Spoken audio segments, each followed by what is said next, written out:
Allez, bonjour à tous. La solidarité au service du mieux manger, un beau sujet que je vais avoir le plaisir d'animer. Je suis Guillaume Doyen, le directeur de la rédaction de la Gazette des communes. Pour en débattre, je reçois Anne-Claire Garcia du CCAS de Saint-Denis. Bonjour Anne-Claire. Walid Alam, vous êtes maire adjoint à Saint-Denis. Bonjour Walid. Antonin Coy, vous êtes maire adjoint à Villejuif. Et Didier Guillaume, vous êtes, présentez-vous. Directeur de l'action sociale à Villejuif. Et vous êtes ancien élu aussi. On est toujours ex de quelque chose. Alors on va commencer par un peu de théorie. Walid Alam, qu'est-ce que ça signifie le mieux manger? Ça sonne bien, ça fait joli, ça donne envie, mais qu'est-ce que ça signifie socialement pour vos administrés?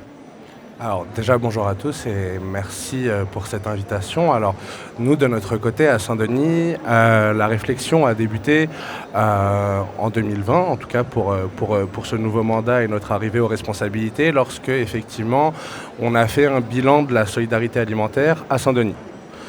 L'un des premiers constats effectivement que l'on a fait, et c'est un sujet qui ne concerne pas que la commune de Saint-Denis, c'est que effectivement la solidarité alimentaire était avant tout dirigée pour offrir une alimentation suffisante dans un premier temps aux administrés qui en ont le plus besoin sur notre commune.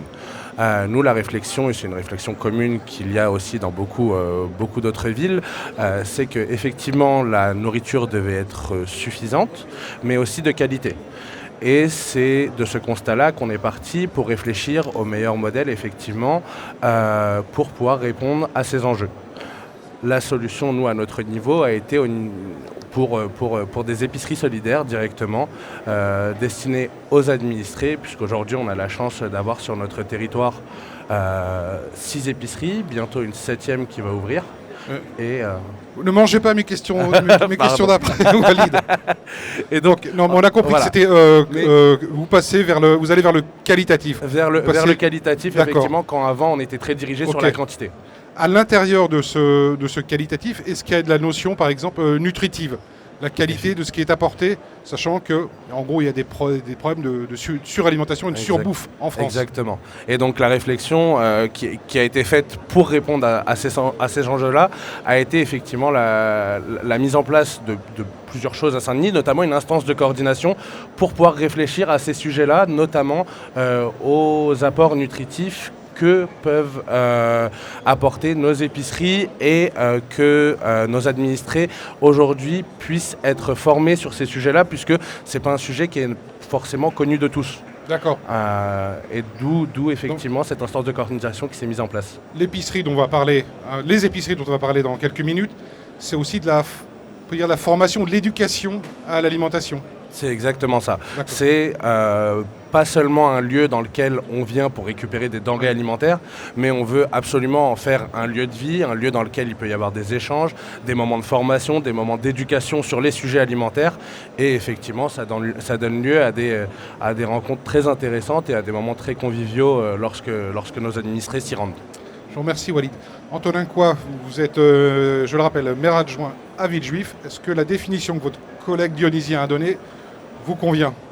Elle me convient absolument. C'est vrai qu'on a des problématiques évidemment assez proches de Saint-Denis sur le sujet et des réponses qui peuvent, dans la manière dont vient de le présenter Walid, converger en réalité, et avec la mobilisation, alors non pas d'un réseau à Villejuif, mais notre épicerie solidaire, et avec la mobilisation d'espaces de convivialité, d'espaces de rencontre et de partage autour du bien manger et du mieux manger.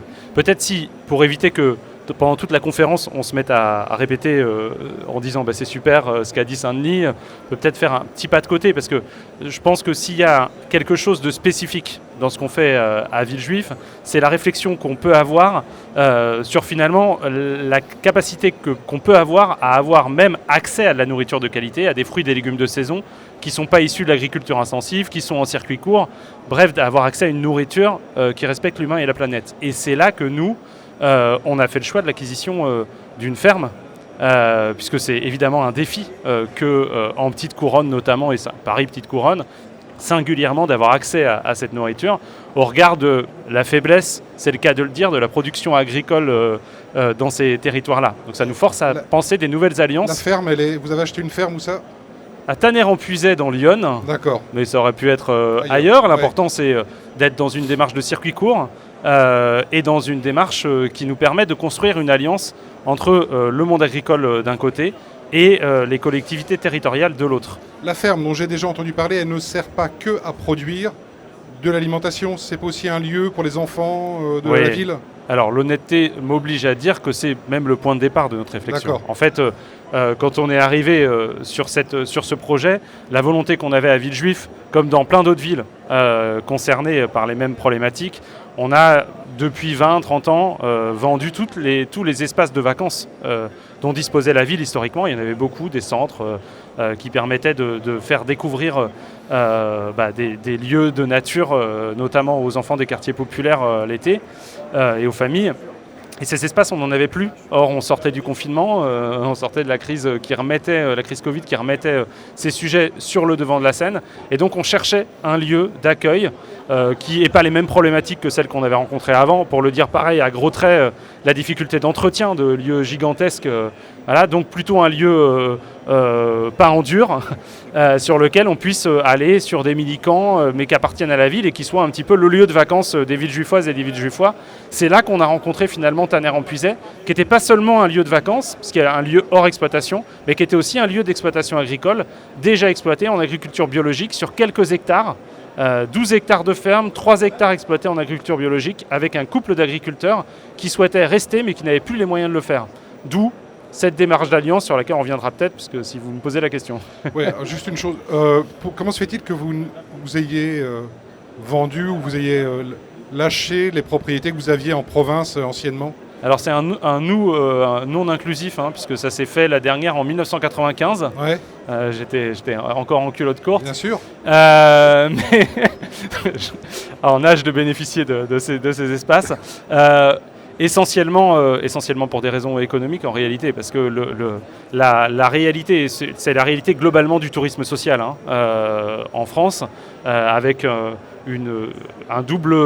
effet ciseau, on va dire, entre un marché qui se libéralise des vacances, avec des très gros porteurs de vacances qui se sont mis à avoir une vision très économique et donc à porter concurrence à l'ensemble des offres qui étaient faites par les villes. Et puis d'autre part, des coûts d'entretien qui sont très importants, qui augmentent avec l'inflation, et des nécessités d'entretien, de remise à jour avec des nouvelles normes, par exemple sur les cuisines, etc., que les villes ne pouvaient plus suivre, et pas seulement les villes, beaucoup d'opérateurs du tourisme social, l'association d'éducation populaire, c'est la même logique, et donc avec petit à petit une disparition de ces lieux qui pourtant étaient essentiels dans l'histoire de nos villes populaires. Merci. Je vais passer la parole à Anne-Claire Garcia, travaillée au CCAS de Saint-Denis. Walid a un peu abordé la question des épiceries, mais comment elles fonctionnent, combien sont-elles, comment vous allez chercher les publics que vous cherchez à toucher. Oui, comme l'évoquait tout à l'heure Walid, vous m'entendez ? Oui. Oui. En fait, la ville, la ville mène un accompagnement de création d'épiceries solidaires depuis 2018. Et ensuite, suite au changement de mandat d'équipe municipale et surtout la crise Covid qui a accéléré les choses, on a fait le choix de lancer un appel à manifestation d'intérêt nous permettant de sélectionner trois candidats, en fait, porteurs de projets d'épicerie solidaire, avec l'objectif de proposer une offre alimentaire diversifiée, répartie de façon équilibrée sur l'ensemble des 6 quartiers de la ville. Et puis après, la qualité alimentaire, elle est venue dans un second temps, car on était quand même tributaire des sources d'approvisionnement issues des supermarchés. Donc dans une première étape du projet, on a surtout mené un travail de ce qu'on appelle de développement de gènes, en fait. On a travaillé avec des porteurs de projets issus des quartiers politiques de la ville, parce qu'on estimait qu'ils étaient des experts d'usage pour accompagner les familles en précarité. Et donc, on a eu tout ce travail de suivi individuel des porteurs de projets pour la montée en compétences en ingénierie de projet notamment, en recherche de locaux. On avait aussi un souci de pouvoir proposer aux habitants un accès digne aussi à ces épiceries, à cette aide alimentaire qui était plutôt qu'on trouvait misérabiliste, parce qu'avec des files d'attente, et que ça s'est notamment énormément amplifié pendant le Covid. Et ça, on voulait pallier à ce phénomène pour renforcer la dignité des habitants, pouvoir leur permettre aussi, par le biais des épiceries solidaires, d'avoir un accès libre de choix des denrées alimentaires. Et puis aussi d'avoir des lieux de ressources, des lieux de ce que nous on appelle des tremplins d'émancipation des personnes, où on ne va pas que mener des actions autour de l'alimentation, mais aussi ça va être des leviers pour l'accès aux droits, renforcer l'accès aux droits, et des leviers aussi pour lutter contre l'isolement et la solitude des personnes. Avec Walid, la semaine dernière, on a fait un tour, une visite d'une épicerie solidaire qu'on a accompagnée pendant presque 2 ans. Et on était, c'était avec l'État notamment. Et c'était assez réjouissant de se rendre compte de rencontrer les bénéficiaires de l'aide alimentaire et de se dire, qui nous disaient qu'ils étaient extrêmement heureux aujourd'hui d'avoir ces lieux-là d'accueil parce que ça leur permettait vraiment de sortir de l'isolement. Donc c'était vraiment un accompagnement individuel, collectif, et ensuite qui a été renforcé par deux choses. Une première chose, c'est qu'on a aussi formalisé une instance de coordination dédiée aux solidarités alimentaires et démocratie alimentaire qui nous a permis de réunir l'ensemble du réseau des épiceries solidaires aujourd'hui qui est passé de une épicerie qui existait sur la ville depuis plus de 30 ans à 7 épiceries.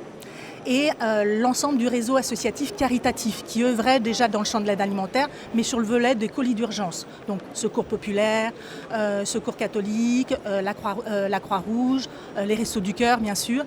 Et donc il y avait un enjeu aussi de rassembler, réunir ces différents réseaux associatifs pour se mettre à niveau déjà, et puis partager, mettre en synergie les dynamiques, les initiatives de chacun. Donc dans le cadre de cette instance de coordination, on propose des formations. On propose des temps d'échange en continu à raison de tous les 3 mois. Et cette instance de coordination, elle est soutenue par une plateforme alimentaire. Et c'est là que le bien manger est renforcé, puisqu'en fait, cette plateforme alimentaire, elle travaille sur des circuits courts, plateforme logistique alimentaire, qui travaille sur des circuits courts, une logistique aussi vertueuse, puisqu'on est en livraison vélo. Et ça nous permet aussi de mutualiser les sources d'approvisionnement qui étaient individualisées. Donc l'objectif aussi, c'était de libérer du temps libre.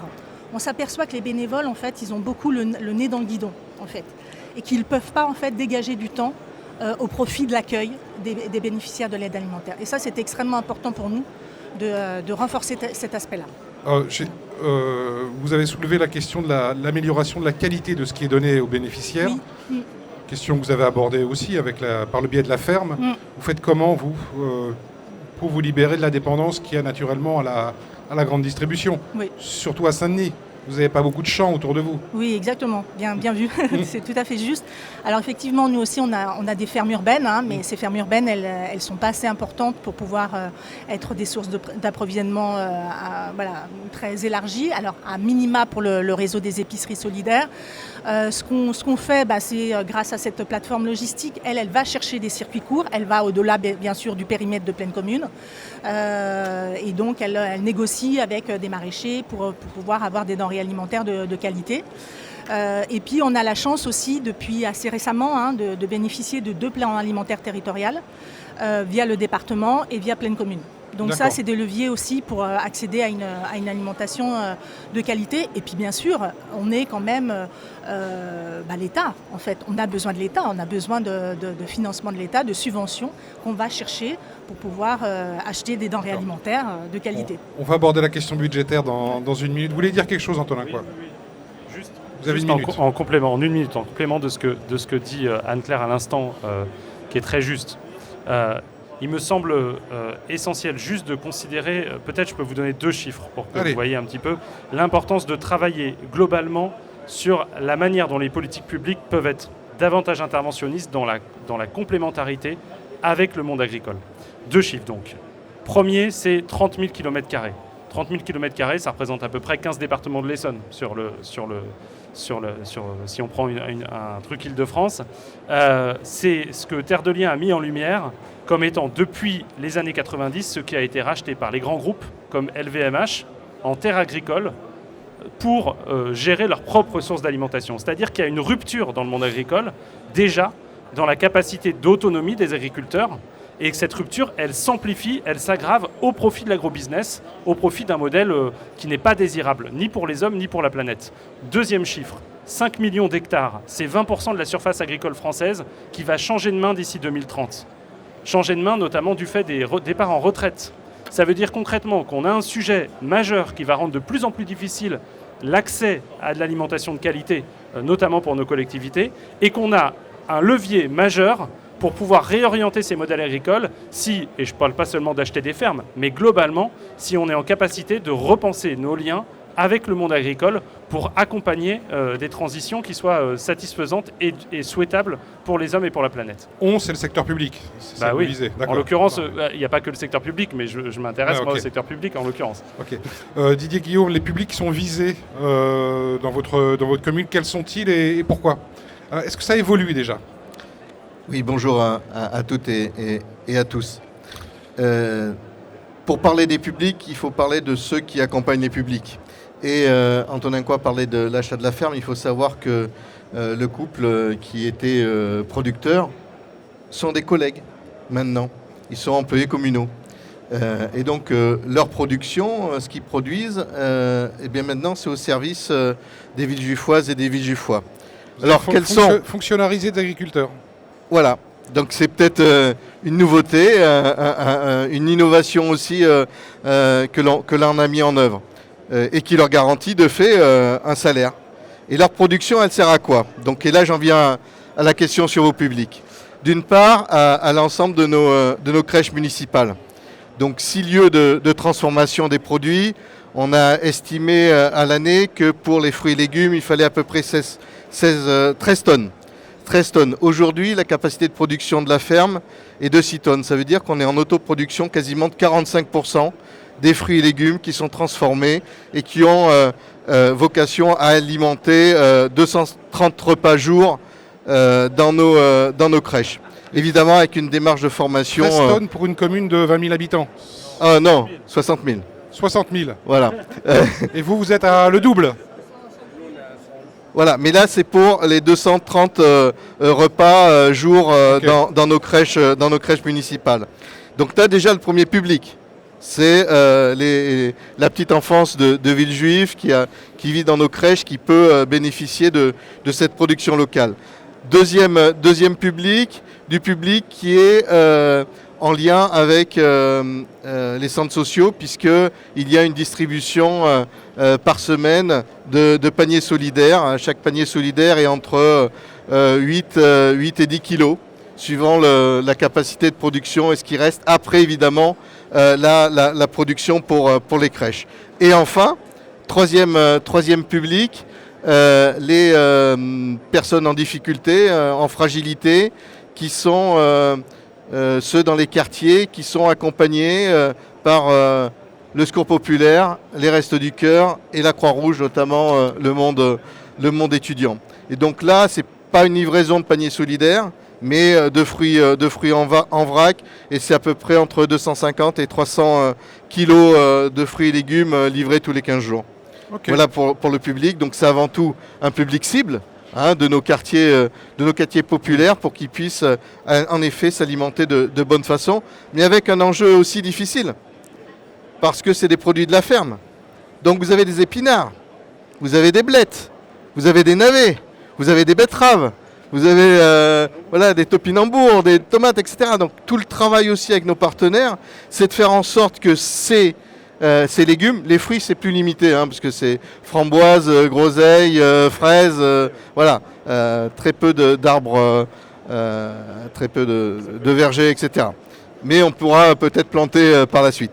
Donc il y a un travail fait aussi avec notamment le Secours populaire de création de menus types ou d'utilisation des produits, comment les utiliser. Parce que ce n'est pas automatiquement des produits qui sont utilisés couramment dans les familles. Donc c'est un enjeu aussi. Ok, je vous remercie. Walid Alam, on va parler un peu d'argent. Quand même. Alors Saint-Denis, c'est une ville qui a des moyens quand même importants. Vous allez me dire non, mais si. Ça pourrait être mieux. Non, mais le budget que vous consacrez à ces épiceries solidaires, il faut un peu parler des moyens que vous y consacrez. Vous en aviez quoi, une ou deux il y a quelques années, on passe à Effectivement. 5 ou 6, c'est ça quand même. On en avait une il y a encore quelques années, Ouais. et on passe effectivement à 6 épiceries 6, ouais. et une 7e qui arrive effectivement, qui est en route. Donc ça effectivement engendre beaucoup de dépenses, beaucoup de budget. Pour effectivement vous donner des chiffres un peu plus précis, on est aujourd'hui à date sur à peu près 75 000 euros Ouais. de budget de fonctionnement annuel qui est versé aux épiceries et aux structures d'aide alimentaire qu'on accompagne en tant que ville. D'accord. En termes d'investissement, c'est près de 140 000 euros qui ont été investis, puisque nous, à notre niveau, effectivement, on a fait le choix de faire appel à des acteurs locaux et de leur mettre à disposition des locaux du bailleur, effectivement, social du territoire Pleine Commune Habitat. Et aujourd'hui, ça représente des frais. Dans les 75 000 euros de budget, on a effectivement des subventions de fonctionnement qui sont versées aux différentes associations, mais on a aussi tous les frais indirects que l'on ne leur verse pas directement, comme par exemple la mise à disposition des locaux, qu'on a prolongé il y a encore quelques semaines jusqu'à fin décembre 2025 pour accompagner financièrement, parce qu'on sait que c'est une charge importante pour ces structures-là. Et aujourd'hui, c'est 24 000 euros par an et par structure à peu près, puisqu'on est à 2 000 euros de loyer que nous on verse aux bailleurs directement, mais que l'association ne paie pas. Donc effectivement, en termes d'accompagnement, d'investissement, c'est beaucoup d'argent. On a un poste à temps plein sur ces questions-là. On a 20 000 euros qui ont été versés, comme l'évoquait Anne-Claire, à la plateforme logistique alimentaire. Et j'en profite effectivement pour le rappeler, mais jusque la création de cette plateforme, on n'avait pas de plateforme sur le territoire de la Seine-Saint-Denis. On était dépendant des Hauts-de-Seine et de la plateforme de la banque alimentaire du 92. Donc aujourd'hui, c'est 20 000 euros par exemple qui leur sont versés effectivement en fonctionnement. On a le projet VRAC qui est arrivé sur notre territoire et qui effectivement aujourd'hui bénéficie d'un versement à hauteur de 5 000 euros. Voilà, les investissements sont multiples. On a eu beaucoup d'argent mis effectivement sur la table au début du projet, puisqu'il a fallu financer des travaux. Pour certaines structures, on évoquait l'ouverture d'une 7e épicerie bientôt. C'est des locaux qu'on a dû trouver dans un quartier où il y a très peu de disponibilité foncière pour permettre l'installation de ce type de projet. Et donc c'est la création effectivement d'une épicerie dans une ancienne loge de gardiens. Donc ça engendre automatiquement des frais qui sont beaucoup plus importants que pour les autres structures, puisqu'il faut réaménager le lieu qui est de base pas adapté pour accueillir du public. Donc voilà, c'est tous les moyens effectivement qui sont mis en place. C'est beaucoup de moyens mis en place par la ville. Il faut aussi le préciser, c'est des budgets et des projets qui sont portés en partenariat avec les différents autres financeurs. On s'assoit régulièrement autour de la même table pour évoquer le sujet. On était encore il y a quelques jours en lien avec le commissaire régional à la lutte contre la pauvreté, où on l'a rencontré et où on a effectivement évoqué le sujet du manque de moyens et du manque de visibilité pour les structures au niveau financier, puisqu'il faut savoir que les associations n'ont pas de visibilité à moyen ou long terme sur les financements qu'ils pourraient obtenir. Ils sont dépendants année après année des différents appels à projets, des différentes propositions que l'État peut leur faire en fonction des projets dont ils ont besoin. Aujourd'hui, nous, les vrais enjeux au niveau financier pour nos structures, effectivement, c'est essayer au maximum. On sait que ce modèle-là est tel qu'il est depuis bien longtemps, mais c'est essayer de donner un peu plus de visibilité au quotidien à nos associations et nos structures pour leur permettre effectivement de porter des projets sur un temps plus long. Pardon, oui, je dois passer la parole à votre voisin Antonin Quoi. Votre budget à vous, alors il a fallu racheter une ferme et il faut salarier 2 agriculteurs. Déjà.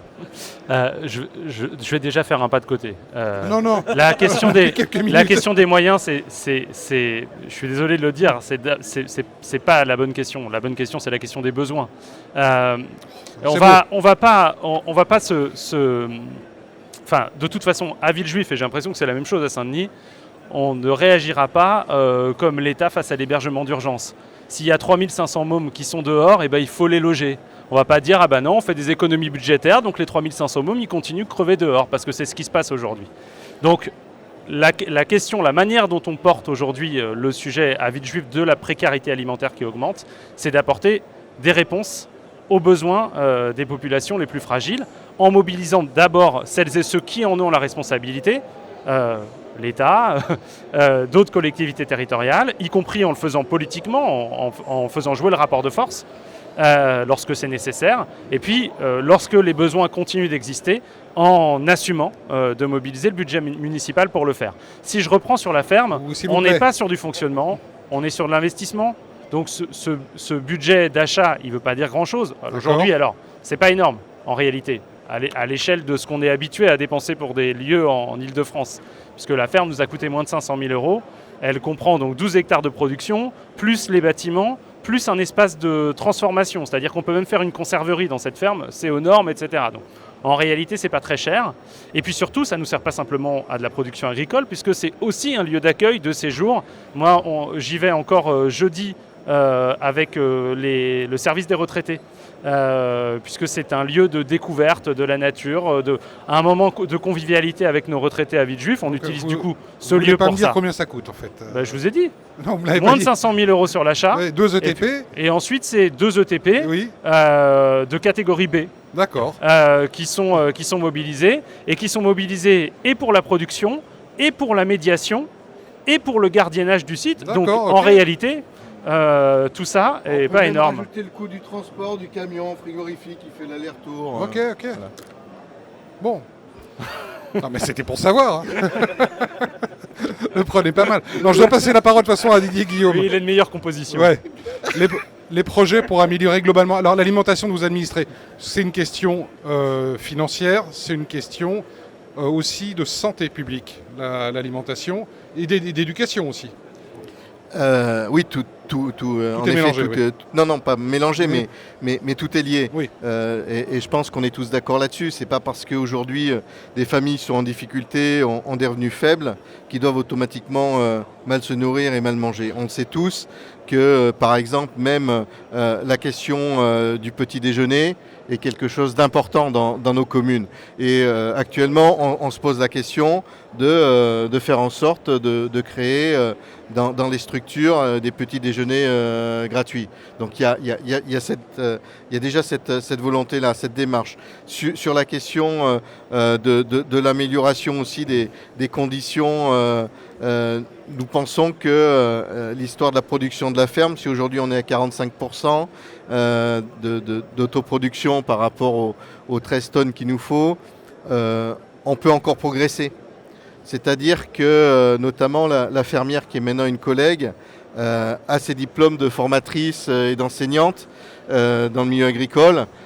Donc on pense qu'elle peut aussi demain faire en sorte de former d'autres jeunes pour pouvoir, je vais employer un gros mot, mais intensifier, augmenter, on va dire, la production de la ferme. Ce qui fait qu'on fonctionnera aussi en cascade et on améliorera pour le moment les crèches, les partenaires associatifs, les paniers.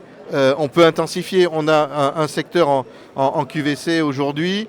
En QPV, pardon, où on travaille aussi sur des paniers solidaires liés à l'ANRU avec une autre structure qui s'appelle AND, ou Landes. Bon, je pense qu'on peut peut-être gérer ça à l'interne et pas proposer ça à un grand groupe. Voilà, je le dis comme ça. Aux élus de décider, mais voilà, mais il y a encore des projets évidemment à venir. Le mot de la fin à Anne-Claire Garcia. Alors je voulais vous demander, est-ce qu'on peut mesurer l'efficacité de son action comme ça? Est-ce qu'en 1 minute, vous pouvez me le faire? Alors, de mon point de vue, on est sur du temps long pour évaluer ce type de projet, parce que d'abord, on est sur, comme je l'ai évoqué tout à l'heure, sur du développement endogène. Donc ça a pris beaucoup de temps en termes d'accompagnement.